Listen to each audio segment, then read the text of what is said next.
Baik, saya diberikan tajuk memahami kerangka asas perlembagaan persekutuan. Ini adalah tajuk saya rasa uh, uh, pembentangan yang kedua saya lakukan bersama dengan grup anak-anak muda. Pembentangan pertama saya kira pada akhir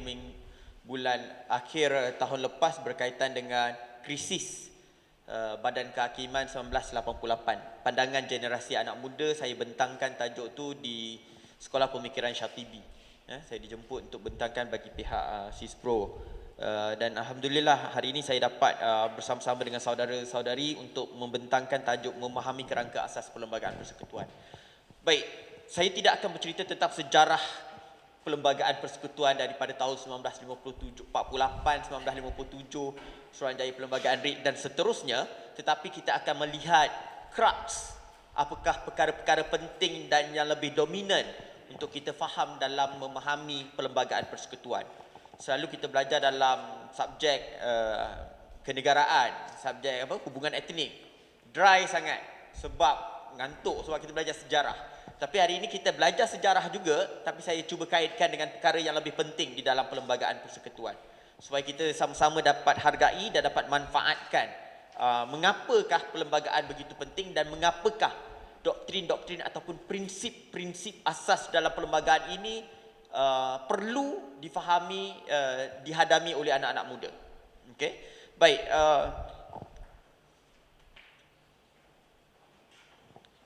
Mengapakah perlembagaan itu menjadi signifikan? Baik, pertama adalah perkara perlembagaan itu sebagai sumber undang-undang utama di dalam negara. Ia telah diperjelaskan di dalam perkara 4/1 perlembagaan menyatakan bahawa the Federal Constitution is the supreme law of the land of the Federation.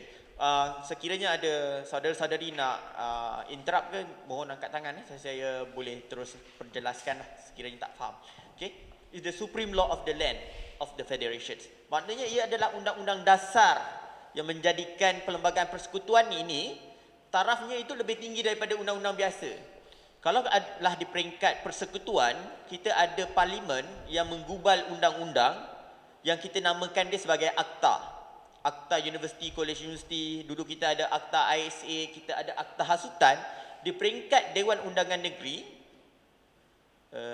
Melaka, Johor, Kelantan dan sebagainya, kita ada enactment. Enactment, dia bersifat akta, akta di peringkat persekutuan, tetapi enactment di peringkat negeri. Yang mana akhirnya dia akan menjadi undang-undang, maknanya enactment dan akta ni kedudukan dia lebih bawah berbanding dari segi perlembagaan. Perlembagaan itu atas, yang lebih utama, lebih tinggi berbanding dengan enactment dan juga akta. Kalau di Sabah kita panggil ordinance. Kedua, perlembagaan sebagai dokumen asas punca kuasa pemerintahan dan limitasi dalam tata cara bernegara. Maksudnya dalam perlembagaan ni dia dah sebutkan, kita akan lihat nanti bagaimana adanya teori pemisahan kuasa yang telah dipropounded oleh Montesquieu. Montesquieu seorang ahli falsafah Perancis yang propounded, yang mengembangkan teori pemisahan kuasa ni. Dia letakkan ada badan eksekutif, badan legislatif dan badan judiciary untuk menjadi check and balance yang tak boleh antara satu badan dengan salah satu badan itu bercampur aduk ataupun mencampuri kuasa di antara satu sama lain. Yang ketiganya, perlembagaan itu menggariskan hak dan tanggungjawab setiap warga negara. Kita ada perkara 119, iaitu setiap anak-anak muda yang berumur 21 tahun wajib untuk mendaftarkan diri. Saya gunakan istilah wajib sebab tahun lepas 2013, pilihan raya umum yang ke-13, ada lebih kurang kita ada populasi anak muda lebih kurang 6 juta ke 7 juta, tapi yang mendaftar mengundi ada masa tu lagi 30% ataupun 40% tidak mengundi. 30% atau 40% tidak mengundi oleh direkodkan oleh SPR. Jadi itu sebab itulah ke mana-mana saya dalam proses walaupun saya bekerja dengan parlimen, saya mendapat saya bulan lepas di Politeknik Shah Alam, sebelum itu saya di Politeknik Nilai. Kita dalam proses merangka program merakyatkan perlembagaan. Kita cakap pada pelajar-pelajar khususnya untuk tahun akan datang 2018, pilihan raya umum yang PRU ke-18. Hopefully all of you dah daftar lah rasanya. Ini semua yang cakna tentang isu-isu semasa, cakna dengan politik ni, dia biasa dia daftar awal, tak ada masalah. Jadi bagi tahu maknanya siapa umur 21 tahun, hari tu tarikh lahir awak, hari tu hari lahir awak, benda yang patut awak buat awal pagi awak bangun pergi daftar diri sebagai pengundi. Itu yang tidak dilakukan oleh anak-anak muda. Kalau di India, saya berada di India sebulan untuk latihan sangkutan sebagai pegawai penyelidik parlimen. Pesta demokrasi di pilihan raya di India sangat menakjubkan. Sangat menakjubkan. Ahli-ahli politik ibarat selebriti lah. Dia orang akan dikejar. Televisyen tu saya rasa kalau 24 jam, saya rasa 20 jam tu ahli politik je saya rasa. Dan kena faham, India ada satu, India berasaskan politik dia panggil apa ni, politik berdasarkan kalau atuk dia tu ahli politik, bapak dia ahli politik, anak dia yang tak nak jadi ahli politik pun jadi ahli politik. Dia politik apa ni, dia lebih macam monarki, tapi tu tak lah. Ini dia sebab dia ada punya, sebab itulah kalau anak-anak dia, kalau ayah dia, atuk dia dah jadi ahli politik tadi. Sebab bukan dia ni, orang kawasan tu paksa dia suruh anak dia tu ataupun cucu dia tu jadi ahli politik. India tu lain. India macam kita ni, sebab kita memang sebab family, ahli family kita tu, kuasa keluarga bangsawan kita tu memang nak tak nak pun memang dia orang jadi ahli politik kan, kata. Tapi kalau di India tu memang kebanyakannya begitu tradisinya. Okey. Dalam sistem pemerintahan negara, kita ada 4 perkara yang kita patut penting. Okey. Sistem demokrasi berparlimen ala Westminster bicameral. Sistem pemerintahan negara, raja berperlembagaan sebagai ketua negara. Pemerintahan negara ini adalah berdasarkan persekutuan, kuasa pemerintahan diberikan sebagai eksekutif, legislatif dan kehakiman. Kalau saudara-saudara perasan dekat dalam kertas kerja saya ni, saya ada campak-campak ada depan dan belakang tu. Tapi boleh baca lah, sebenarnya dia lebih kurang sama je sebab susunan saya mungkin berubah sikit. Okey. Jadi, saya ni sentuh dulu apa yang dinamakan sistem demokrasi berparlimen ala Westminster. Westminster merujuk kepada satu istana di seberang Sungai Thames, yang telah berusia lebih kurang 900 tahun.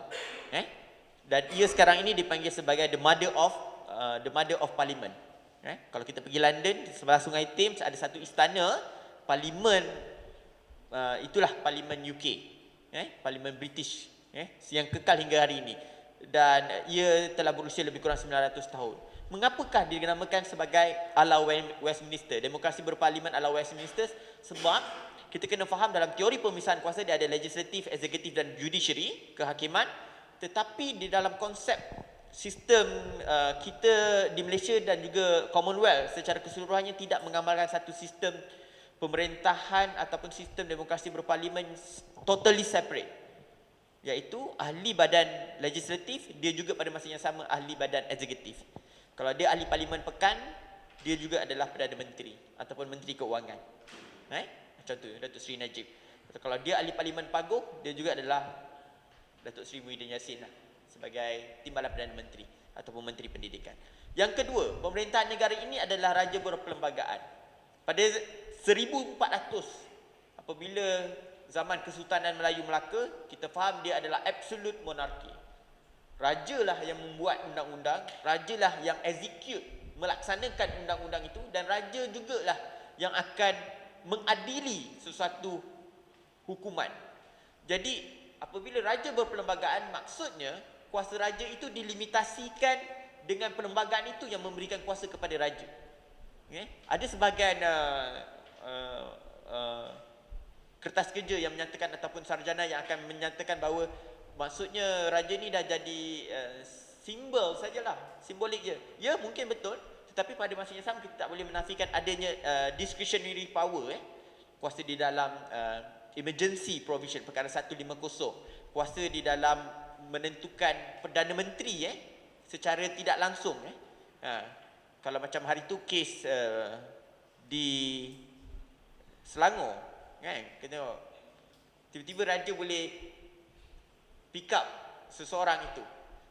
Kerana dalam, kalau perasan dalam peruntukan dalam perkara perkara 44 perlembagaan persekutuan dan juga sama juga di peringkat perlembagaan negeri yang peruntukan dia perimateria lebih kurang sama. Dia menyebutkan menyatakan yang di-Pertuan Agong ataupun raja ataupun sultan tu boleh memilih ataupun melantik seseorang yang pada pendapat baginda mendapat sokongan simple majority, mendapat sokongan majority daripada ahli dewan. Jadi dalam kedudukan tu mungkinlah Sultan Selangor kata Azmin Ali ni ada possibility dapat simple majority. Dia pick up Azmin Ali, tengok end up dia memang betul semua orang sokong Azmin Ali, walaupun sebenarnya at first dia orang nak lantik Wan Azizah kan kata. Tapi saya nak tahu kes ini pernah berlaku di Perak ada presiden dekat Perak bagaimana apabila berlakunya pertelingkahan di antara Sultan Perak dan juga memanda menteri besar, akhirnya dia menjadi satu krisis yang berpanjangan. Jadi dia ada kesan juga. Yang keempat, pemerintahan negara ini adalah persekutuan. Itu disebut di dalam perkara 74, 75 dan 76 yang menyentuh jadual ke-9. Ada tugas ataupun tanggungjawab di peringkat persekutuan. Kerajaan persekutuan ada bidang tugas di peringkat negeri. Satu kes yang saya ambil contoh adalah kes Muhammad bin Daud. Muhammad bin Daud melawan kerajaan Malaysia. Kes ini berlaku di Terengganu. Musa kena tahu lah, kes ini berlaku di Terengganu. Okay. Apa yang berlaku dalam kes ini adalah Muhammad bin Daud telah menjadi imam dalam satu solat Jumaat, menjadi khatib dalam satu solat Jumaat di salah sebuah masjid. Dulu ada kecoh kan isu masjid dijadikan ada kenapa solat Jumaat dua tempat dalam satu karya Kes ini adalah antara salah satu contoh kes benar yang dibawa di peringkat Mahkamah Persekutuan. Okey, apa yang berlaku adalah Muhammad bin Daud telah ditahan dan juga di bawah peruntukan undang-undang kesalahan jenayah kanun keseksaan bahawa menimbulkan ketidaktenteraman di dalam sesebuah masyarakat. Sebab dia solat Jumaat, dia jadi khatib, dia tanpa dapat izin daripada Jabatan Agama Islam Negeri Terengganu. Lepas tu dia pada masa yang sama pihak berkuasa negeri Terengganu, agama Islam berkuasa agama Islam negeri Terengganu tidak membenarkan dia jadi khatib. Jadi orang rasa tak puas hati. Jadi ada dua konflik lah di tempat yang sama.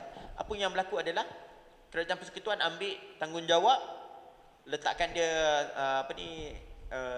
tahan dia di bawah kanun keseksaan, di bawah seksyen 297 298 tak silap saya, berkaitan dengan menimbulkan ketidaktenteraman ke dalam negara. Dia cabar kes ini di bawah perlembagaan persekutuan. Kerana apa? Dia kata bahawa sepatutnya yang mengambil tanggungjawab untuk menahan dia ni, sebab dia buat kesalahan di bawah kesalahan jenayah syariah sepatutnya. Dia menjadi khatib tu tanpa ada izin ataupun tauliah daripada pihak berkuasa agama Islam.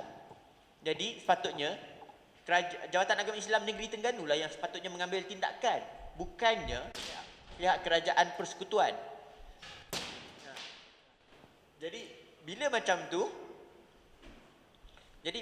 tu kerajaan mana tadi? Bila macam tu maknanya dia dah cabar kes tu ke mahkamah. Lepas tu mahkamah pun memutuskan bahawa apa yang dilakukan oleh kerajaan persekutuan itu adalah salah dari sisi perlembagaan persekutuan. Kerana jadual 9 di dalam perkara 74, 75 dan 76 menyatakan bahawa bidang kuasa negeri, bidang kuasa agama adalah bidang kuasa negeri, bukannya bidang kuasa kerajaan persekutuan. Jadi penyalahgunaan kuasa tu dekat situ. Dalam kes ini Muhammad bin Daud menang. Ini melibatkan kuasa. Kes ini sangat terkenal. Kalau cerita pasal persekutuan, kuasa di antara kerajaan persekutuan dengan kuasa kerajaan negeri, maka kita akan gunakan kes Muhammad bin Daud untuk menunjukkan ada demarcations antara bidang kuasa kerajaan persekutuan dan kuasa kerajaan negeri. Yang terakhirnya, kuasa pemerintah kerajaan dibahagikan di antara badan eksekutif, legislatif dan kehakiman. Ini boleh dilihat di dalam perkara 44 dan juga 121 1A dan juga perkara 43 berkaitan dengan eksekutif, legislatif dan judiciary. Baik. Ini sepintas lalu Saudara-saudara boleh baca. Saya nak masukkan benda yang lebih penting, yang jarang-jarang kita sentuh, kefahaman asas berkaitan dengan perlembagaan persekutuan. Pertamanya berkaitan dengan constitutionalism, semangat perlembagaan. Dalam banyak perkara, bila timbul isu melibatkan perlembagaan persekutuan, jarang kita nak melihat semangat perlembagaan. Apa yang dikatakan semangat perlembagaan itu? Baik, semangat perlembagaan ini terdiri daripada idea dan teori yang pada dasarnya bertujuan untuk menghadkan kuasa politik secara umum dan kekuasaan kerajaan ke atas rakyat khususnya. Profesor Dr. Andrew Harding yang sekarang berada di National University of Singapore menyatakan intipati semangat perlembagaan ini berasaskan satu sistem berhubung dengan prinsip, kaedah-kaedah dan amalan undang-undang atau yang mana seakan undang-undang yang akan mengikat tindakan politik dan pembuat keputusan awam. Apa maksudnya? Saya masukkan begini. Dalam banyak perkara, isu perundangan yang melibatkan perlembagaan itu tidak dibacakan secara keseluruhannya. Maknanya perlembagaan itu tidak dibacakan secara satu dokumen yang luas, yang interpretasinya seharusnya lebih berbentuk liberal. Tetapi kebanyakan, termasuklah hakim-hakim, banyak untuk mentafsirkan perlembagaan itu secara kecil dan juga jumud. Secara kecil dan juga jumud. Ada banyak kes yang melibatkan bagaimana hakim-hakim ini membuat keputusan tanpa memahami mengapakah perlembagaan dibentuk begitu. Saya mengambil contoh mudah. Di dalam kes Hilman Idham. Biasa dengar kes Hilman Idham. Hilman Idham adalah kes UKM4 lah, UKM4. Disebabkan ini adalah kes klasik, bukanlah klasik, kes ini berlaku tahun 2010. 2011, 2012 judgement di peringkat Court of Appeal, peringkat Mahkamah Aduan. Ini adalah kes di mana Hilman Idham adalah seorang pelajar sarjana muda sains politik di UKM yang ditahan kerana dikatakan terlibat dengan politik pilihan raya kecil di Hulu Selangor. Pilihan raya kecil Hulu Selangor ketika itu. Jadi dia bersama dengan kawan-kawannya, 4 orang dekat dalam kereta, polis tahan, jumpa bahan-bahan dokumen dekat dalam perlembagaan, dalam bonet kereta dia tu ada bahan-bahan yang menyokong pembangkang. Okay? Jadi dia hujahlah, dia ni pelajar sains politik. Dia mestilah dia datang ke Hulu Selangor tu dalam pilihan raya kecil tu nak observe apa yang berlaku di dalam pilihan raya kecil. Pelajar sarjana muda sains politik. Jadi kes ini didengar di peringkat Mahkamah Tinggi. Dan ketika itu lembaga tata tertib UKM juga telah mengambil tindakan ke atas beliau. Okay. Di dalam kes ini di peringkat Mahkamah Tinggi di hadapan Datuk Aziah Ali, kes ini Hilman Idham kata dia mencabar keputusan keputusan lembaga tata tertib UKM yang mengenakan tindakan tata tertib ke atasnya kerana Seksyen 15 yang tidak membenarkan mahasiswa terlibat dengan politik, kebebasan berpolitik di bawah perkara 10 itu adalah bercanggah. Maknanya Seksyen 15 berkaitan yang menghalang di dalam Akta University College University yang menghalang mahasiswa daripada terlibat dengan politik itu adalah bercanggah dengan perkara 10.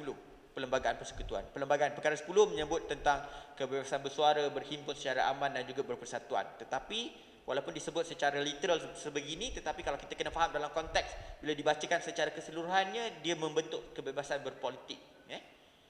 Jadi Datuk Aziz Ali kata, tak ada. Apa yang diputuskan dekat peringkat yang dibuat oleh parlimen, iaitu dibuat oleh kerajaan berkaitan dengan Seksyen 15 ni betul. Maknanya dia telah melalui satu proses perundangan, maknanya yang membenarkan bahawa, sebab awak kena baca perkara 10/1 tu membenarkan pelajar untuk membenarkan individu ataupun warga negara untuk terlibat dengan politik. Tetapi perkara 10/2 parlimen boleh dengan kuasa yang ada membuat halangan terhadap perkara 10/1. Pertama, perkara 10/1 ni benar. Kau bagilah. Perkara 10/2 tu boleh.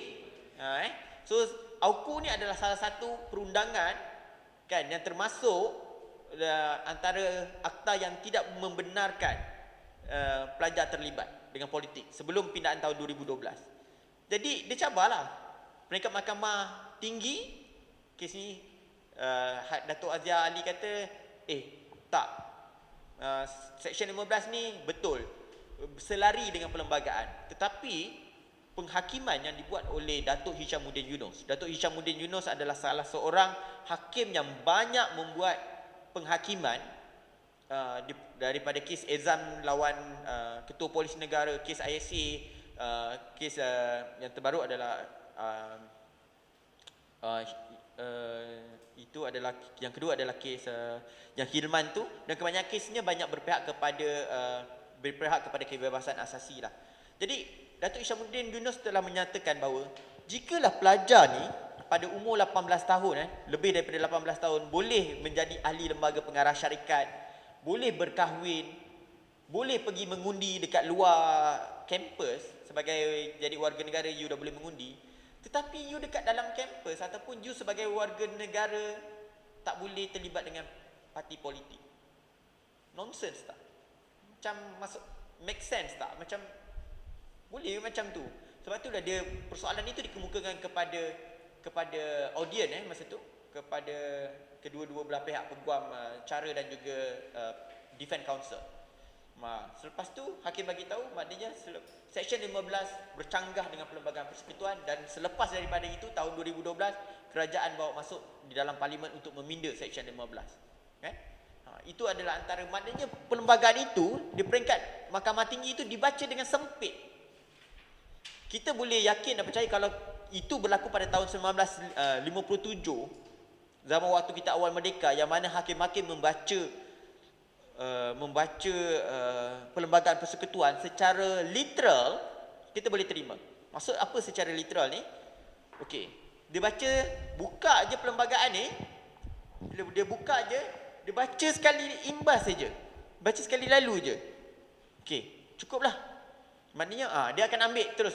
Bila dia kata macam dalam kes yang saya sebut tadi, Hilman Idaham, proses membuat undang-undang itu telah dibenarkan. Perkara 10/2 membenarkan. Jadi apa lagi? So betul lah. Tetapi kita kena faham, undang-undang ini dia ada sifat dia. Undang-undang ni dia perlu datang dengan justice, keadilan itu, kesaksamaan tu di atas. Kalau undang-undang itu yang melalui proses perundangan, walaupun undang-undang itu tidak adil seperti ISA dan sebagainya yang orang katakan sebagai tidak adil itu, memang lulus dekat peringkat parlimen. Mungkin disebabkan majoritinya, two-third majoritinya adalah ahli-ahli dewan adalah daripada parti pemerintah dan sebagainya. Tetapi kalau undang-undang itu bersifat tidak adil, adakah itu undang-undang yang baik? Dia tidak, masih lagi menjadi undang-undang yang tidak baik. Baik. Jadi sebab itulah perlembagaan tidak boleh dibacakan secara literal begitu saja. Itu kalau tahun awal-awal dalam kes Loh Kwee Chun, dalam kes yang ada akan saya bentangkan juga beberapa kes yang mana perlembagaan dibacakan secara sempit dan kecil, dan literal. Tetapi dalam keadaan sekarang, kalau kita tengok dalam perkara 5, perkara 5 menyebut tentang personal liberty. Perkara 5 tidak ada menyebut tentang hak untuk alam sekitar. Perkara 5 tidak menyebut tentang quality of life, hak seorang warga negara untuk mendapat kualiti kehidupan yang lebih baik. Tetapi dalam tahun 2010 ke atas ada banyak judgement sago bigi bagi lawan Ketua Pengarah Alam Sekitar dan sebagainya, dan juga beberapa kes yang lain yang menyebutkan hakim sudah tidak membaca perkara 5 itu sebagai semata-mata personal liberty. Kalau ditangkap, dikurung, kena bawa 24 jam ke magistrate. Tidak. Hakim sudah membaca personal liberty, peruntukan perkara 5 itu dengan secara lebih luas lagi. Walaupun tidak dinyatakan secara jelas dan terang bahawa hak alam sekitar tak ada dalam perkara 5. Tetapi tengok, hakim dalam zaman dia, peredaran zaman dan masa menyebabkan hakim boleh menerima. Kita pernah digempakan dalam kes satu kes Nur Fadilah tak silap saya. Seorang guru yang guru cuti bersalin yang diambil bekerja secara kontrak 2 bulan. Dia tidak maklumkan kepada Suruhanjaya Perkhidmatan Pelajaran bahawa dia mengandung. Dalam kontrak, kalau siapa yang biasa jadi guru kata, dia tahu kalau you nak jadi guru kontrak cuti bersalin, untuk ganti guru cuti ganti bersalin tu you tak boleh mengandung. Jadi dia tak maklumkan kepada Suruhanjaya bahawa dia ni mengandung. Jadi kes ini telah bila dia Suruhanjaya tak dapat tahu dia ni mengandung, maka dia ni telah dibentikan kontrak dia. Kes ini telah dibawa ke Mahkamah Tinggi dan telah dicabar di bawah Perlembagaan Persekutuan perkara 8 berkaitan dengan gender. Bagaimana hakim membaca peruntukan di dalam perkara 8/1? Hakim menilai kes ini berdasarkan Convention Antarabangsa CEDAW, Convention on Elimination of Racial and Women's Discrimination of Women. Kan? Bagaimana hakim tengok? Hakim interpretasikan Perlembagaan Persekutuan bukan semata-mata dengan perlembagaan saja, tetapi melihat daripada segi konvensyen antarabangsa dan membenarkan bahawa ya, memang betul. Maknanya ketidakadilan kepada si wanita ini, cikgu ini, bahawa dia ni tidak mendapat hak ataupun layanan yang sepatutnya dalam pekerjaan. Kita kena faham konsep peredaran masa dan zaman kerana undang-undang yang dibuat oleh manusia itu berubah. Okey. Baik. Ini maksud semangat perlembagaan. Kita kena tengok konvensyen perlembagaan. Konvensyen perlembagaan kita jarang sebut konvensyen perlembagaan, dan saya banyak sentuh konvensyen perlembagaan, banyak mencorakkan secara tidak langsung mencorakkan perlembagaan persekutuan kita. Dan dalam banyak hal juga dalam sejarah kita yang mengguna pakai sistem bahawa perlembagaan ini adalah undang-undang utama negara, kita kanonkan sebahagian konvensyen perlembagaan itu menjadi sebahagian daripada undang-undang ataupun peruntukan di dalam perlembagaan. Apa dia konvensyen perlembagaan? Konvensyen perlembagaan adalah amalan atau tradisi politik yang telah diamalkan di dalam sebuah pemerintahan dengan cukup lama. Okey.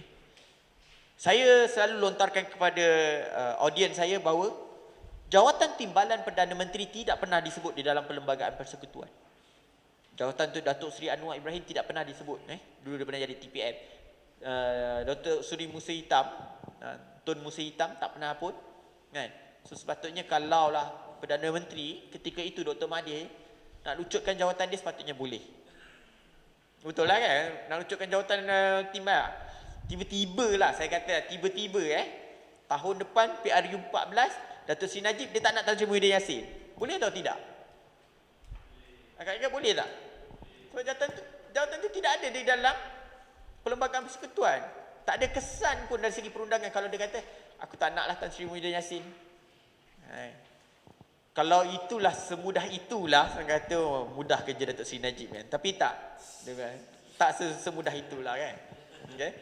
Sebab Perlembagaan Persekutuan walaupun menyatakan tidak ada konvensyen perlembagaan ni, walaupun dia tidak bersifat mempunyai kesan signifikan undang-undang perundangan, tetapi dia mempunyai pemberat weightage di dalam perlembagaan. Apa dia pemberat dia? Morality dan juga pandangan persepsi masyarakat.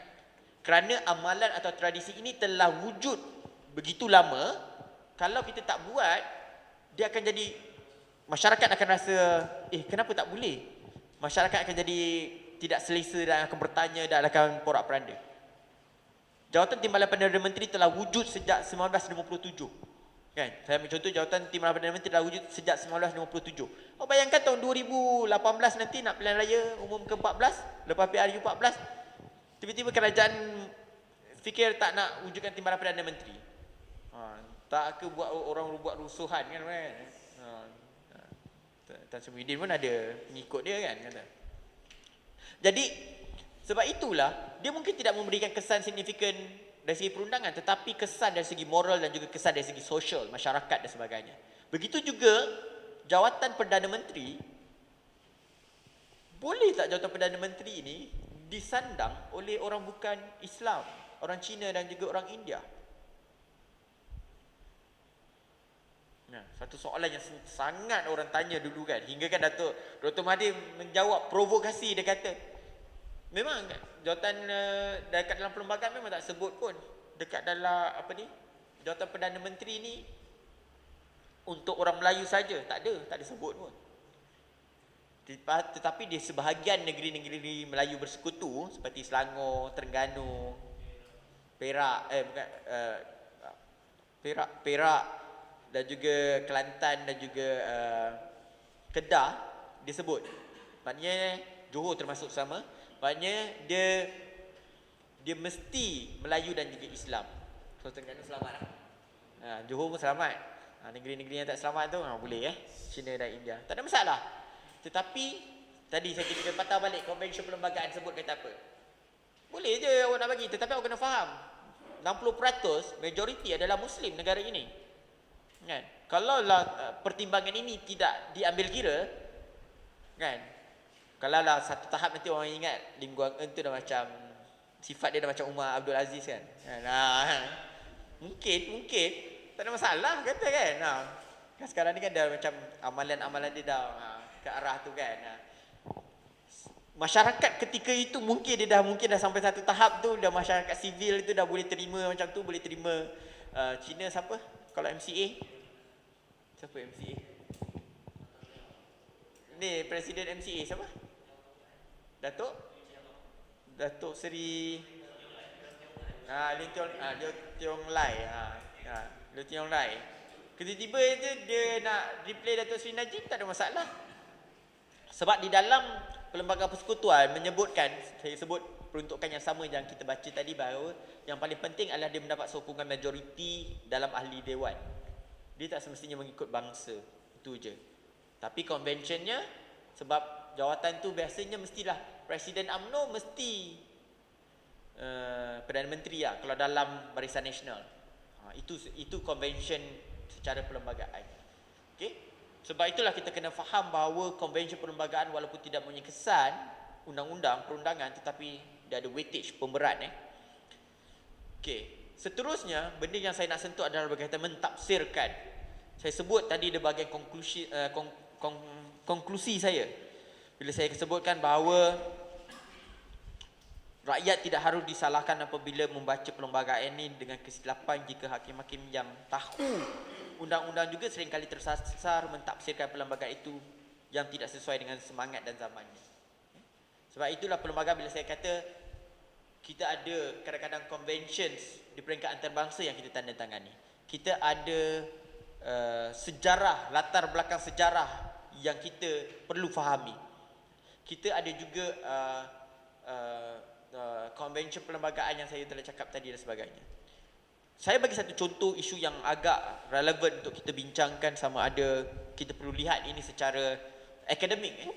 Bila orang tanya sering orang tanya dekat saya, kata adakah Malaysia ni negara Islam atau negara sekular? Malaysia ni negara Islam atau negara sekular? Ustaz nak cakap, Malaysia ni negara Islam atau negara sekular? Atau Malaysia ni negara sivil? Dua-dua bukan? Atau Malaysia ni negara majoritinya umat Islam? Ya.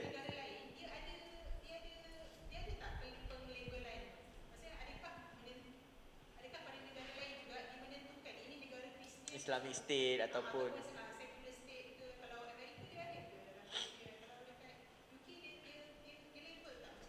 baik, bagus, soalan yang baik. Ada sebahagian dia tak label sekular sebagai secular state, dia panggil dengan lebih sopan, dia akan panggil civil state, negara sivil, kan? Dia taklah kata sekular tu dah macam jahat sangat sekular ni kan, dengan nampak teruk sangat. Ada negara yang sivil, tetapi ada juga yang klaim negara-negara Islam. Pakistan, negara-negara Arab, negara-negara yang OIC kebanyakan negara. Tetapi awak kena faham, di dalam ketika 1957, ketika kita punya bapa-bapa perlembagaan kita meletakkan peruntukan berkaitan dengan perkara 3 tu, dia telah melihat dalam banyak cadangan. Sebab ada negara yang letakkan terus Islamic law is the source of law of the land. Tetapi Malaysia memilih tidak meletakkan itu. Malaysia memilih meletakkan agama Islam sebagai agama persekutuan. Walaupun latar belakang sejarah perlembagaan kita, kalau kita lihat dalam hukum kanun Melaka, Undang-Undang Laut Melaka telah wujud Undang-Undang Hudud, kan? Tetapi kenapakah bila kita memasukkan dalam peruntukan perlembagaan itu, kita menyebutkan dia sebagai Islam sebagai agama persekutuan? kalau kita nak definisikan Islam sebagai undang-undang Islam adalah sebahagian daripada undang-undang persekutuan, undang-undang negara, maka ia sepatutnya teruslah letak Islamic law is the source of the law, is the source of the law of the land, kan? Kenapa tidak disebutkan begitu? Kenapa kita melunakkan, istilah kita, saya menggunakan istilah melunakkan peruntukan perkara 3/1?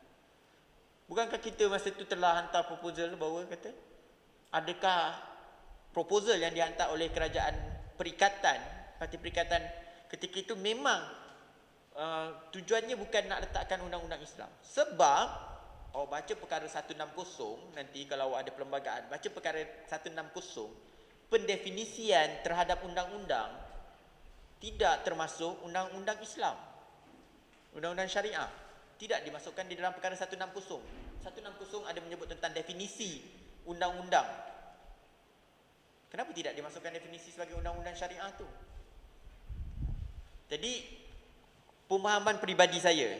Ni pemahaman peribadi saya Saya tak ni. Jangan orang kata saya ni kan. Nak play safe lah kan, kata tak adalah. Saya cakap macam ni. Peruntukan perkara 3/1 Perlembagaan Persekutuan yang menyebutkan agama Islam sebagai agama persekutuan itu memberikan pemberat terhadap agama Islam. Agama Islam di dalam negara kita. Memberikan pemberat, maknanya bila kita melihat agama Islam dengan agama lain, ada weightage yang patut kita berikan. Tetapi agama-agama lain pun ada peranan dia yang tak boleh kita nafikan. Sebab tu bila orang kata kita gunakan peruntukan dana kerajaan, kita gunakan peruntukan semuanya pool duit tax ke kan, lepas tu kita bangunkan untuk agama Islam semata-mata pun tak betul juga. Jadi ada saluran yang patut kita dana tu patut diberikan kepada rumah-rumah ibadat Cina, Kristian dan sebagainya. Sebab tafsiran saya berkaitan dengan peruntukan perkara 3 hanyalah memberikan pemberat, tetapi adakah ia sampai membawa maksud bahawa negara ini adalah negara Islam? Itu persoalan yang patut. Sebab itu bila berlaku isu pertikaian sama ada Malaysia ni negara Islam atau negara sekular, awak akan melihat dua hujah bertembung, khususnya di antara Majlis Peguam dan juga hujah beberapa ahli akademik yang mirip kepada menyokong kerajaan. Okay? Contoh, saya bagi contoh. Dia akan menyebutkan bahawa historical backgroundnya adalah undang-undang Islam begini dan begitu. Hukum kanun Melaka, undang-undang laut Melaka, adanya Islamic law, adanya undang-undang hudud yang dibawa masuk. Okay. Betul. Dari segi theory of constitutional interpretation, betul. Kerana itu juga adalah salah satu pandangan historical approach yang perlu diterima, yang perlu difahami. Okay? Tetapi dalam satu segi pula, kalau awak tengok segi intention of the framers of the constitution, kan, yang dibawa hujah-hujah ini yang biasanya dibawa oleh Majlis Peguam, Syarizan Johan dan sebagainya, menyatakan Malaysia ni negara sekular berdasarkan perkara-perkara begini. Kes Cik Umar, Cik So dan sebagainya. Biasanya dengan kes Cik Umar, Cik So. Faham kan? Mungkin tak boleh explain kot. Mungkin nak explain tak perlu kan? Apa yang berlaku adalah pertembungan. Kes Cik Umar, Cik So, pandangan Majlis Peguam juga betul. Tetapi saya akan mengambil pendirian, kan? Penting sangat ke, macam soalan saudari tadi, penting sangat kita claim bahawa Malaysia ni negara Islam ataupun negara sekular? Bila Dr. Jasir Audah datang Malaysia tahun lepas atau 2 tahun lepas? Tahun lepas kot. Bila kita tanya soalan, saya tanya soalan pada dia, what is your point of view with regards of the Islamic state ataupun secular state? Dia cuma beri jawapan yang mudah. Saya rasa jawapan dia memang betul-betul jawapan maqasid syariah, betul lah. Jawapan dia adalah, I do not know about Islamic state ataupun secular state. I only know bad state dengan good state. Dia cuma memberikan jawapan itu saja. Dia hanya tahu ada negara baik dan juga negara yang bukan baik. Amalan dia, dari segi amalan. Betul, kita duk bertelagah ni nak claim. Okay, tapi kesannya saya rasa itu lebih baik kata. Kalau saya di mana-mana saya akan beritahu begini, pandangan historis juga betul, pandangan daripada Majlis Peguam yang membawa approach with intention of the framers of the constitution juga betul. Kerana ini adalah teori dari pandangan sisi mana kamu melihat perlembagaan persekutuan? Pandangan sejarah, pandangan living tree of the constitutions, kan? Atau pandangan framers tadi, literal approach, boleh. Sebab itu bila awak yang dah faham ni, yang dah tahu ni, bila ada yang bagi tu, tak apalah. Boleh kita terima pandangan itu dilihat daripada pendekatan yang begitu. Tak perlu nak digaduhkan sampai nak kita maki dekat dalam FB dan sebagainya. Itu bukanlah satu benda yang saya syorkan lah. Baik.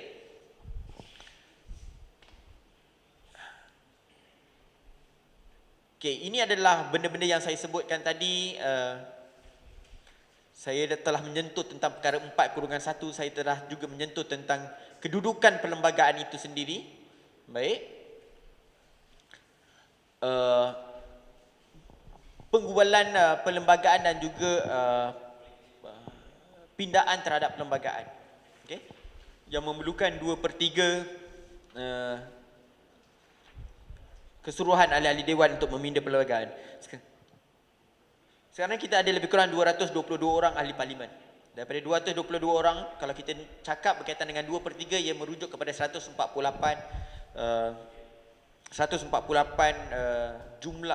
jumlah ahli-ahli parlimen yang perlu menyokong sesuatu rang undang-undang bagi meminda perlembagaan. Tahun ini kalau kita lihat, tahun ini ataupun tahun depan, mungkin akan dibuat persempadanan semula. Bila persempadanan semula, tidak ada proses awal, tidak ada masalah, maknanya dia masih lagi boleh dapat simple majority. Tetapi kita akan melihat apabila pindaan itu melibatkan perubahan jumlah angka. Kerana perlembagaan persekutuan Malaysia antara perlembagaan yang agak detail. Kita menyebutkan tentang jumlah sampai jumlah. Kalau awak tengok perlembagaan di Amerika Syarikat telah bertahan hampir 200 tahun. Tetapi dipindah hanya lebih kurang daripada 30 kali. Kita kena tahu sifat perlembagaan, sebab dia adalah undang-undang utama. Kalau dia ni undang-undang utama, awak pindah dia banyak kali, dia punya kita nak panggil dia keagungan dia, konsep ketertinggian perlembagaan itu, sebab dia dah anjal. Sikit-sikit kita ubah, sikit-sikit kita ubah. Saya kalau awak rujuk dekat dalam kertas saya sebutkan kita 55 kali kita pindah dalam tempoh masa 50 tahun. 55 kali kita pindah dalam tempoh masa 50 tahun. 200 tahun, ya kita boleh fahamlah sifat perlembagaan Amerika Syarikat itu agak general. Dia tidak detail sedetail perlembagaan perlembagaan persekutuan kita. Kerana kita mengikut approach perlembagaan India. Perlembagaan India yang agak detail. Perlembagaan paling panjang di dunia, paling detail adalah perlembagaan India lah. Tapi awak kena faham lah, India ada 1.3 bilion manusia kan. Ada 27 state. Daripada satu negeri selatan ke satu negeri di utara, makanan jumlah 200 bahasa yang berbeza kan.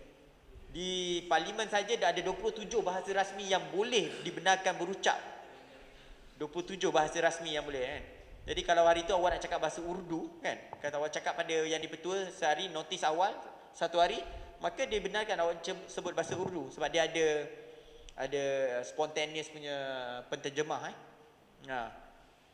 Jadi dia tak mustahil sebab dia ada kekuatan macam tu. Tapi dia appreciate kepelbagaian yang macam ni. Jadi bila dia orang isukan sama ada lagi satu isu, sama ada kewajaran kita memasukkan peruntukan berkaitan dengan hudud dekat dalam perlembagaan persekutuan. Bila kita nak meminda perlembagaan. Ini saya bawakan satu isu-isu yang selalu bermain. Sebenarnya kalau isu-isu yang awak akan tengok di peringkat akhirnya, saya akan sebut tentang unsur-unsur tradisi. Raja Melayu, bahasa Melayu, berkaitan dengan hak keistimewaan orang Melayu, dan juga berkaitan dengan agama Islam. Unsur-unsur tradisi ini akan menjadi polemik apabila dijentik saja. Siapa yang jentik tu saya tak payah cakap lah kan. Bila dijentik, dibaling, dia campak aje, korang akan bergaduh kata kan. Saya bagi satu contoh. berkaitan dengan raja dan juga kesultanan dan sultan dan jemputan agung. Peruntukan berkaitan dengan raja disebut di dalam perkara 32 Perlembagaan Persekutuan, Supreme Head of the Federation. Yang di-Pertuan Agong ini adalah kepala utama dalam Perlembagaan Persekutuan. Tetapi kan, walaupun ada parti-parti yang tak bersetuju dengan sistem beraja dan sebagainya, tetapi pindaan yang dibawa ke parlimen pada tahun 1983, 1984 dan 1993 semuanya melibatkan krisis raja. 1993 apabila peruntukan perkara 55 menyebut bahawa kita pindalah, kerana ketika itu almarhum Sultan Mahmud Iskandar bahawa kemungkinan nanti akan ada masalah kalau Sultan Mahmud Iskandar jadi Jemputan Agung, maknanya nak dapat signage royal assent tu nanti akan bermasalah. Jadi dipinda peruntukan perlembagaan supaya raja ataupun Jemputan Agung sign ataupun tak sign pun undang-undang tu dia akan tetap jadi undang-undang. Ketika itu dijadikan 15 hari, dalam tempoh 15 hari. Tahun 1984 kita pindah kepada 30 hari. Maknanya 30 hari, kalaulah Dewan Rakyat, Dewan Negara dah bahas bacaan kali pertama, bacaan kali kedua, lulus, bawa kepada raja 30 hari dia tengok je, dia tak nak sign kan. Lepas 30 hari masuk 3 hari ke 31, dia still jadi undang-undang. Walaupun raja tidak sign. Pada tahun 1993, sila baca handset dekat parlimen, saya rasa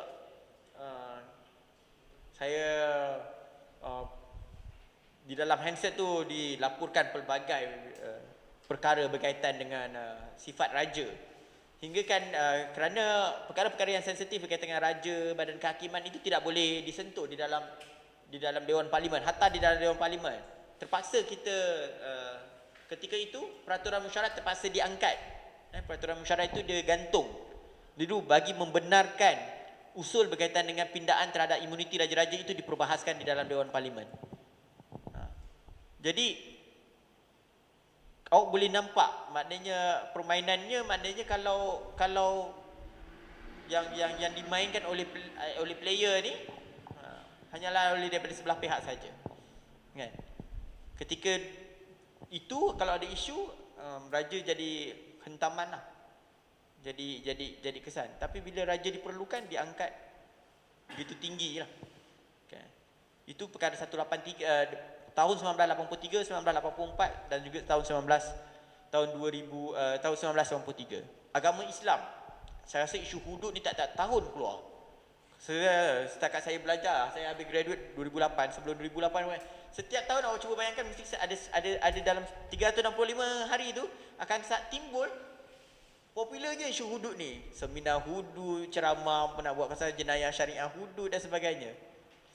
Jadi isu ni takkan selesai sebab ini adalah unsur tradisi di dalam Perlembagaan Persekutuan yang sangat dekat hati orang Melayu sebagai majoriti, penduduk majoriti di dalam negara ini. Ketiga, berkaitan bahasa Melayu. Bahasa Melayu ni jarang lah, tapi dia pernah kritikal dulu waktu zaman Tengku Abdul Rahman bila nak digulingkan lah. Apabila PKPIM pun masa tu bawa keranda kan. Ada bawa keranda simbolik kepada perjuangan bahasa Melayu. Lepas tu yang terakhirnya tentang hak keistimewaan orang Melayu, yang mana dia akan menjadi polemik bila disentuh dan diganggu-gugat. Sebab itulah dia jadi unsur-unsur tradisi ini kalau dipermainkan, dia akan bergolak. Okay. Baik, saya hampir cover semua tidak secara detail, tapi saya mungkin kita boleh berdialog. Kata ini adalah kerusi kerajaan dan pembangkang ketika ini. Ini saya dah sentuh perkara 32, 152 dan 153. Saya rasa saya juga sentuh perkara perkara 3. Dan saya rasa yang lain saudara-saudari boleh baca berkaitan dengan di dalamnya. Saya tak sentuh berkaitan dengan pemisahan kuasa. Dalam pemisahan kuasa ini, di dalam Montesquieu bila dia dapat idea tentang pemisahan kuasa, sikit je sebelum saya buat kesimpulan saya cerita tentang konsep pemisahan kuasa. Pemisahan kuasa ini telah dipropounded oleh Montesquieu, seorang ahli falsafah Perancis. Montesquieu telah mendapat idea ni, ilham ni ketika dia ditahan oleh King Louis, King Louis, Raja Perancis ketika itu. Jadi ketika itu King Louis tangkap dia sebab kritikan terhadap raja juga.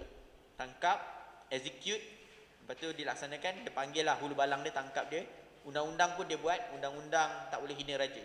Lepas tu tangkap dia, bawa depan dia, dihakimkan pun di hadapan dia, lepas tu dimasukkan penjara.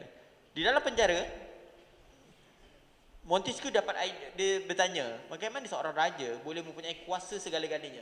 Dialah buat undang-undang tu. Dialah laksanakan undang-undang tu. Dialah juga menjadi jadi hakim untuk menghakimi kes berkaitan dengan kes dia tu.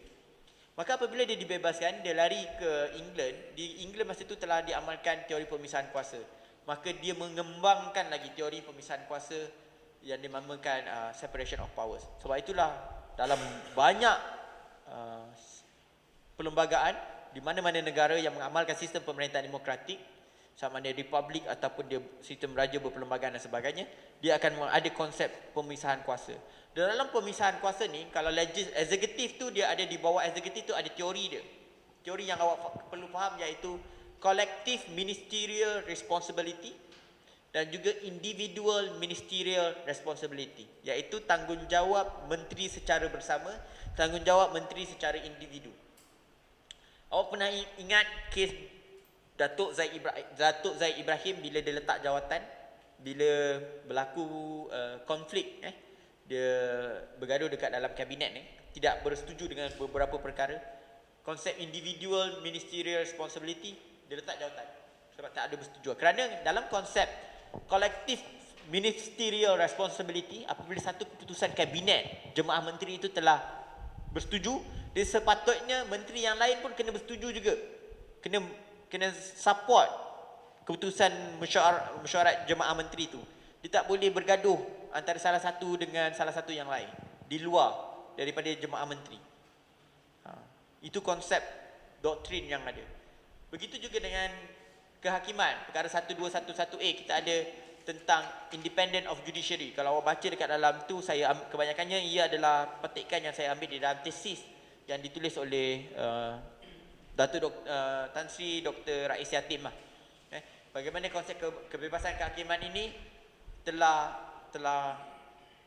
tergugat pada tahun 1988 apabila Tun Saleh Abbas selaku Ketua Hakim Negara telah dilucutkan jawatannya sebagai Ketua Hakim Negara. Saya rasa setakat itu saja saya nak akhiri tajuk saya pada pagi ini, bahawa dalam memahami kerangka asas perlembagaan persekutuan, seharusnya yang paling penting adalah kita memahami prinsip-prinsip asas perlembagaan itu. Kerana apa? Apabila dilontarkan bola, lontarkan bola isu apa pun sekalipun, kalau kat Malaysia ni kalau awak faham konsep asas dia, maknanya mudah. Maknanya dia tak perlu nak jadi gaduh, dia tak perlu nak jadi pening-pening kepala. Dan insyaAllah boleh juga lawat blog saya lah, sebab saya juga salah seorang kolumnis Harian Metro. So semua artikel saya di Harian Metro berkaitan dengan perlembagaan, saya masukkan dalam laman blog saya lah. Itu saja saya kata. Terima kasih banyak-banyak atas keprihatinan dan juga saudara dan saudari punya perhatian. Terima kasih.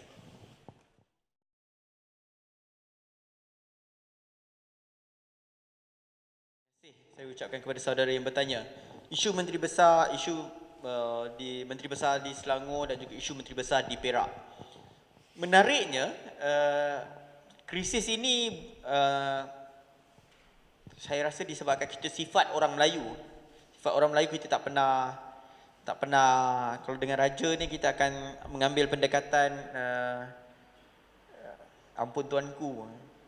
Jadi kita tak pernah lagi ada di dalam kes mana kalau di peringkat DUN telah memutuskan majoriti kepada seorang ahli dewan untuk diangkat namanya sebagai Menteri Besar ataupun Ketua Menteri, tetapi Sultan tak perkenankan. Kerana dia akan jadi hang parlimen ataupun hang DUN kan. Dia tergantung. Tak pernah lagi. Kita law have not been tested. Belum lagi dicuba, belum lagi perundangan itu, belum lagi itu. Kalaulah dalam situasi itu, kerana kebanyakan kes-kes yang berlaku ini, dan saya rasa saya boleh hampir pastilah kes yang pernah berlaku di Perak pada tahun 60-an ataupun 70-an, apabila saya rasa itu ayah kepada Tan Sri Tajur Rosli Ghazali, Datuk Ghazali, apabila berlaku pertembungan dengan Sultan Perak ketika itu tidak perkenan bahawa dia menjadi menteri besar, dan Ahli DUN telah memilih dia sebagai menteri besar. Sultan Idris masa itu membela janggut yang panjang setiap kali. Kalau Sultan Idris ada dalam event tu, menteri besar tak ada. Jadi dia jadi krisis, kemelut, kan? Jadi akhirnya Perdana Menteri ketika tu nasihatkan menteri besar taklah jawatan.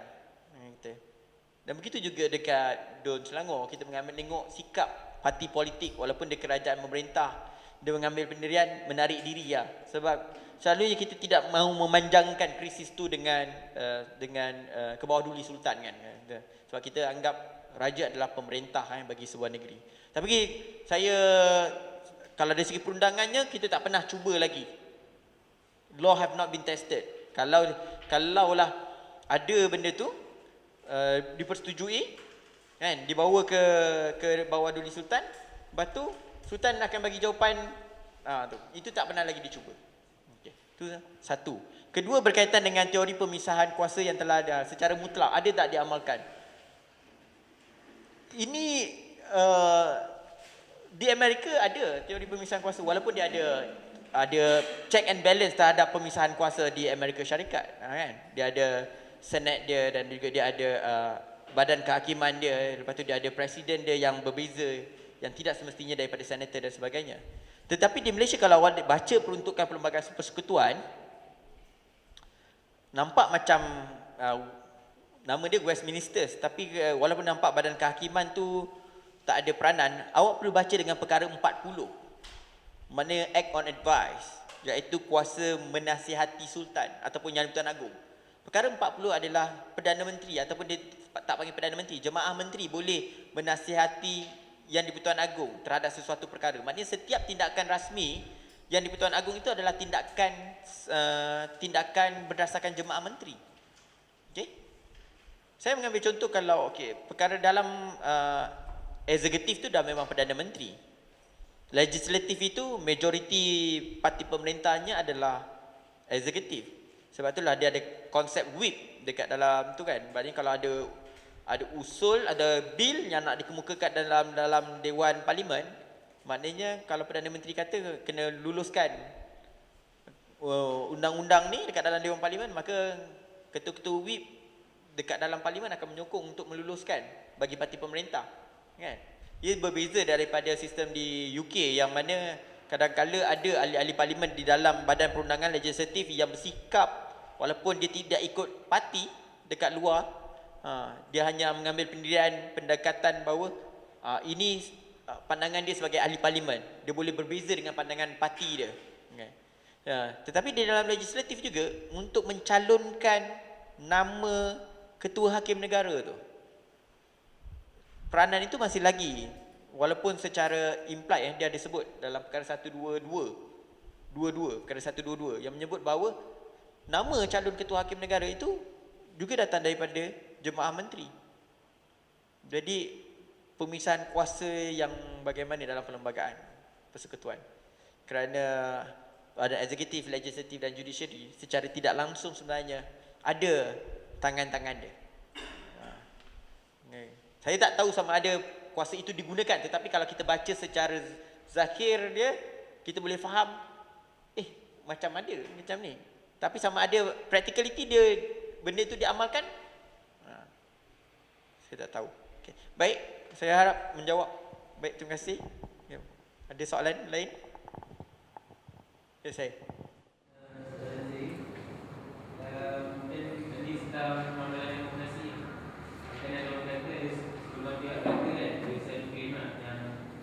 Negara kita ni demokratik. Ujian masyarakat kita ni bilang kau boleh hidup negara lain, tak adalah macam tu semua ni.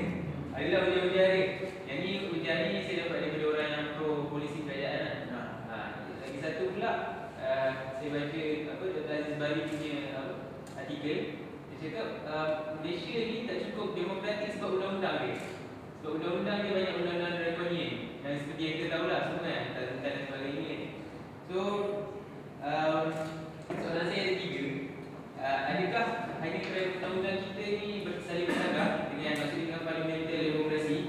menjadikan kita negara yang tak demokratik. Second, macam mana kita yang kita rasa kita rasa negara kita ni tak cukup demokratik nak yakinkan daerah yang macam program kerajaan yang kata negara kita ni dah cukup demokratik kan? Itu yang dulu, soalan dulu. Soalan kedua tu kenapa ni? Soalan kedua ni macam mana kita nak yakinkan golongan yang dia cukup yakin lah Malaysia ni negara yang demokratik. Okey, soalan ketiga, macam kita yang kata tadi pasal label kan, pasal claim tadi. Does it matter democratic or not? Okey. Soalan pertama adalah berkaitan dengan bercanggah. Okey. Okey. Baik. Bila kita sebut berkaitan dengan demokratik ni, macam saya nak kata dia jadi macam patah balik dia jadi good law or bad law.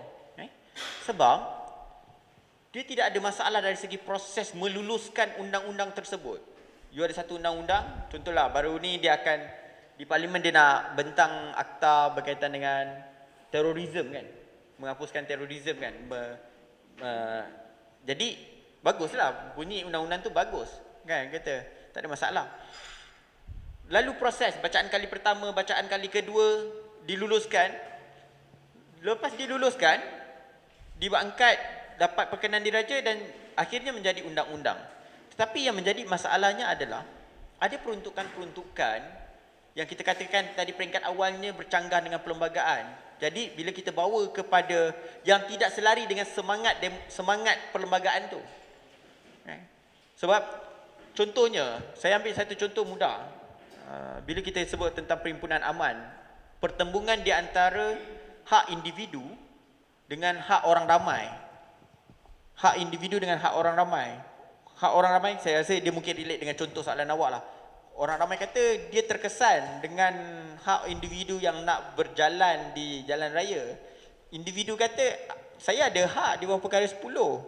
Kata untuk berjalan. Jadi kat mana jalur tengah ada untuk kita ambil pendirian bahawa kedua-duanya kita kena benarkan. Kan? Kalau awak mengambil pendekatan positivism, kan, pendekatan positivism yang mana as long as undang-undang itu telah diluluskan, tak kisahlah undang-undang itu menepati menepati keadilan, itu tak kisah. Walaupun undang-undang itu tidak adil pun, as long as dia dah diluluskan, awak akan jadi macam mereka-mereka yang menyokong lah jenis-jenis undang-undang yang draconian ni. Tapi kalau awak mengambil pendekatan bahawa kita akan mengambil pendekatan yang mana, okey, kita nak bagi individu pun kita bagi hak orang ramai ni pun kita nak bagi. Maknanya jalan dia adalah aturkan, susun. Sebab ini yang dilakukan oleh negara-negara maju seperti UK. Saya berada di India. Saya minta maaf, saya banyak ambil contoh di India. Saya pun kali pertama pergi India. Tapi hari Sabtu, hari Ahad, awak akan biasa pergi. Kalau hari Sabtu, Ahad di New Delhi, hari-hari orang pergi berarak. Hari-hari. Ada je tiap minggu ada orang berarak. Kadang pasang lilin. Masa saya datang, violence against women, violence against child. Sebab dia ada buruh kanak-kanak. Dan berlaku secara aman. Dia orang berdiri kat tepi tu, dia macam flash mob kan, dia orang buat kan. Orang lalu, kerendaan lalu dia buat. Boleh berlaku secara aman. Cuma saya berkongsi mungkin proses tu dia akan ambil masa Saya rasa kat Malaysia ni dia ambil masa. Dulu kalau macam saya kata perbincangan dengan bos saya lah, dia kata istilah dia, dulu saya rasa sejak mutakhir ni dia bila baru ni buat, saya rasa ada buat perhimpunan secara aman kot. Baru-baru ni, minggu lepas kot. Saya pasal ni dia semakin lunak lah, semakin mudah dan semakin tak adalah isu sangat kan. Cuma cepat atau lambat je. Kat Malaysia ni cepat atau lambat trend dia. Kata kalau kita dah biasakan buat perhimpunan tu secara aman, polis pun membantu menyusun, saya rasa dia akan berakhir dengan aman dan mudah. Tapi kalau kita mengambil pendekatan yang keras, maka jawapan dia akan balik keras lah. Lepas tu sama ada demokratik tu penting ke tak, saya pun sebenarnya saya tak kisah pun ada dia berkata ada istilah demokratik ke tak demokratik. Kata, awak make sense ke? Awak macam perlukan ke istilah negara ni tak demokratik, negara ni tak demokratik. Tapi sebenarnya yang paling penting nilai-nilai itu. Yang penting. Sebab tu yang paling penting tu kebebasan kehakiman tu ada ke tak? Semangat perlembagaan secara keseluruhan itu ada ke tak? Hak individu dan dibalancekan dengan hak orang ramai itu berlaku ke tidak? Itu semua saya lebih suka bercerita tentang, bila cerita undang-undang ni dia lebih kepada fairness rather than kita cakap as long as undang-undang tu lulus dah lah cukup. No, undang-undang dia sentiasa bergerak dengan keadilan dan kesaksamaan. Saya harap menjawab lah. Mungkin jawapan dia CP-CP kot, saya harap menjawab. Apa cara yang legal, what is the legal way untuk menyuarakan ketidakpuashatian kita kepada royal lah. Okay. Legal way yang sah lah. Terima kasih dia saudari atas pertanyaan melibatkan institusi raja. The right way, saya memikirkan the right way. Susah nak bagikan jawapan. Apakah kaedah ataupun cara yang paling mudah untuk kita menyampaikan kepada Sultan di atas kalau tak puas hati kan? Kata. Wujud tak ruang tu. Kalau nak sebut berkaitan dengan ruang yang ada untuk kita menyampaikan sesuatu ketidakpuashatian tu terhadap institusi raja tu, saya tak tahu jawapan dari segi undang-undang dia ada ke tidak. Sebab saya akan betul sebab saya apa yang selalu ruang yang kita selalu gunakan untuk tu. Pertamanya sebab kita patah balik dari segi kepercayaan kepada sistem institusi itu sendiri. Keperluan untuk ada institusi di United Kingdom, institusi rajanya masih lagi bayar teks kan. Istana masuk istana, dia nak minta duit daripada saya ingat lagi setahun atau 2 tahun yang lepas, apabila dia nak sempena jubli emas ataupun jubli intan dia nak beli kapal kan, dia buka istana dia untuk benarkan rakyat masuk. Maknanya pelancong-pelancong masuk, dia kutip duit tu untuk dia beli kan, untuk membayar balik kata kan. Kepercayaan kepada institusi itu sendiri tu saya rasa dia bergantung kepada tahap awak sekarang ni. Anak-anak muda awak percaya ke tak institusi sistem beraja tu? Kalau awak hantar kan, kata pendapat saya keperluan institusi raja tu adalah institusi. We are not talking about individual. We are talking about institusi itu. Dalam peranannya memainkan peranan dari segi menjaga Islam, Melayu, mungkin ada, masih lagi signifikan. Tetapi bagaimana kita nak mengimbangi kritikan-kritikan rakyat terhadap, bukan institusi, terhadap individu. Ruang dia tu. Sebab ada kalau tak awak kena atas hasutan.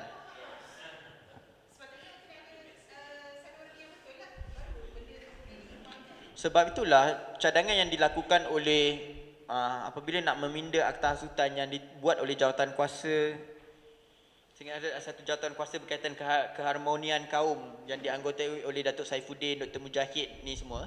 Dia nak tubuhkan dia table daripada kajian perjumpaan dia dengan orang ramai dan NGO, dia nak ditubuhkan akta keharmonian kaum yang mana akta hasutan tu dibuang, tetapi bagi satu degree yang mana degree tu sama juga dalam kanun kesyariatan, ada sedikit ruang perbincangan, ruang forum perbincangan secara akademik, intelektual. Macam setakat ni akta hasutan tidak memberikan ruang lah, saya faham lah kan. Tapi kalau adanya akta keharmonian kaum tu nanti, tapi kita tak tengok lah akta keharmonian kaum yang dibawa oleh jawatan kuasa keharmonian kaum ke Jabatan Peguam Negara tu, adakah output dia keluar tu sama tak macam apa yang dicadangkan. Itu kita tak dapat lagi. Tapi saya tahu, saya terlibat sama waktu tu, dia bagi input untuk Akta Keharmonian Kaum supaya ada ruang. Degrinya tu tidak terlalu tinggi untuk sampai boleh dikira sebagai menghasut. Kalau diluluskan lah. Setakat ni belum ada lah. Kalau diluluskan tu insya-Allah lah kita akan ada ruang tu. Ruang perbincangan lah. Boleh?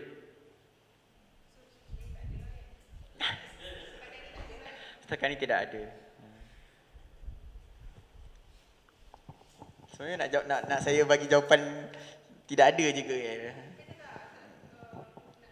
Jawapan clear kan, betul-betul.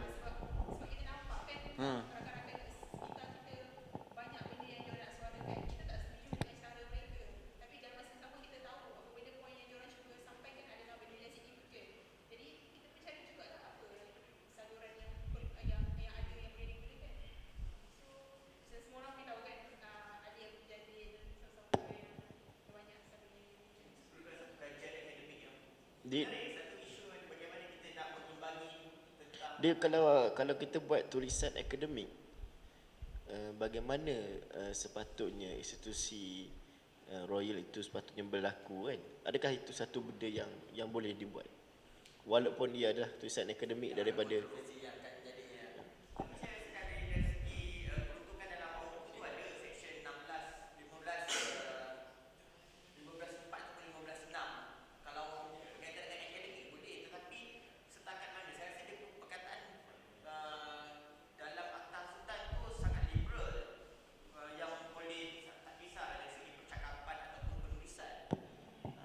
percakapan atau penulisan, itu pun dikira menghasut.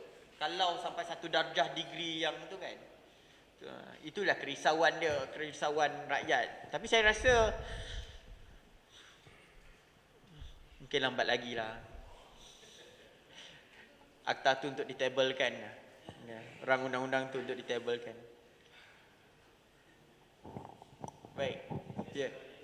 Soalan lain?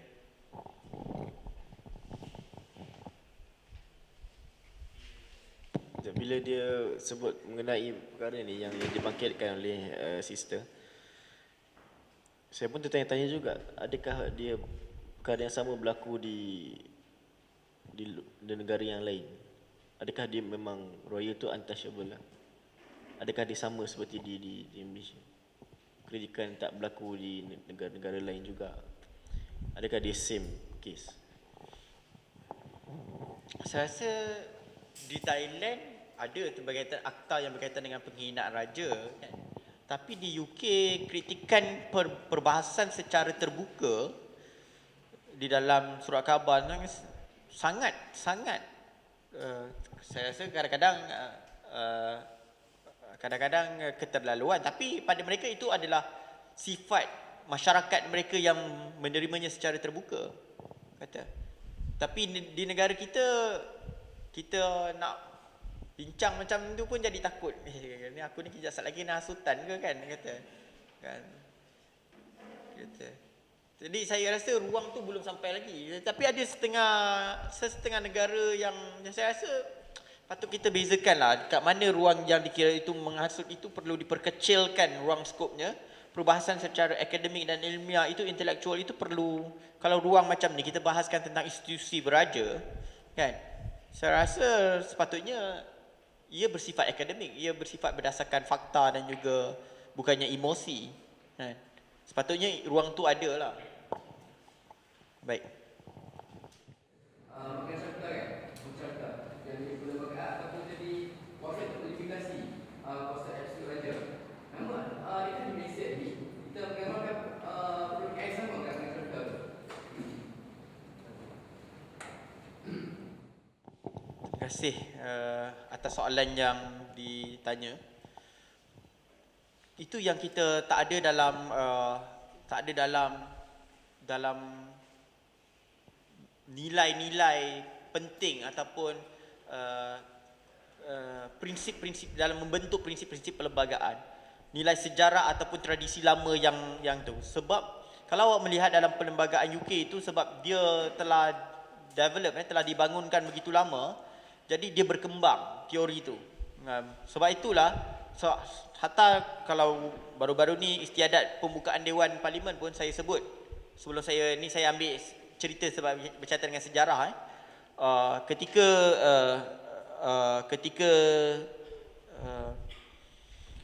pembukaan ada istiadat pembukaan parlimen di UK, awak akan lihat ada pegawai Black Rod nama dia, daripada pegawai pengiring, ketua pegawai pengiring diraja yang akan mengetuk pintu House of Commons 3 kali. Benda ini berlaku, diambil signifikasi peristiwa sejarah ini berlaku pada tahun 1700. Apabila seorang raja ingin menangkap 5 orang ahli parlimen House of Commons. Dia nak masuk pintu House of Commons tapi ditutup pintunya, dihempas pintunya bagi menghalang tentera raja masuk untuk menangkap ahli-ahli House of Commons. Kerana prinsipnya ketika itu setiap ahli-ahli parlimen, tak kisah House of Lords ataupun House of Commons, mempunyai kebebasan untuk bersuara dan juga bercakap di dalam dewannya. Jadi sampai sekarang sejarah yang begitu panjang, 400-500 tahun yang panjang itu masih lagi diamalkan. Maksudnya setiap kali istiadat pembukaan dewan tu, Black Rod akan datang ke House of Commons, ketuk 3 kali pintu dewan. Tapi sebelum dia datang tu, dia akan hempas pintu dia. Kalau buka YouTube dia ada.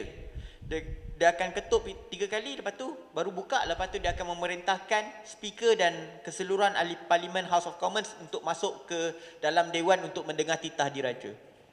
Bayangkan, nilai-nilai sejarah macam ni masih lagi diamalkan di parlimen di UK. Di Malaysia, kita mengamalkan apa yang pernah ada dekat dalam, apa yang pernah dibuat oleh Mother of Commonwealth, Mother of Parliament of Commonwealth. Tapi kita tak tahu pun simbolik ataupun significance sesuatu benda tu. Kan? Kenapa raja yang buka dewan, kadang-kadang dewan parlimen, kenapa kadang-kadang kita tak tahu kenapa perlu adanya, kalau di pembangkang lagilah. Di ketua pembangkang itu dipanggil loyal opposition leaders. Her Majesty Loyal Opposition Leaders. Dia bagi ketua pembangkang diraja. Kerana pada tahun abad ke-17, Sir John Hophouse, nama dia Sir John Hophouse, sebut dalam perbahasan kali pertama dia perkenalkan perkataan itu supaya dia nak menegur bahawa dia menegur sebagai pembangkang ni bukanlah sebab dia nak membangkang raja, usul-usul yang dikemukakan oleh kerajaan, tapi dia membangkang ni dengan tujuan yang baik. Sampai masa tu kat Malaysia kalau awak buat macam tu, awak ni memang pembangkang ni dikira membangkang je. Betul kan kata. Tapi nilai-nilai masih diamalkan kata. Tapi kat Malaysia tak adalah, sampai kita buat sesuatu tu tak ada nilai sejarah dia. That is the reason dia. Kita tak betul-betul appreciate sejarah tu. Saya harap saya menjawab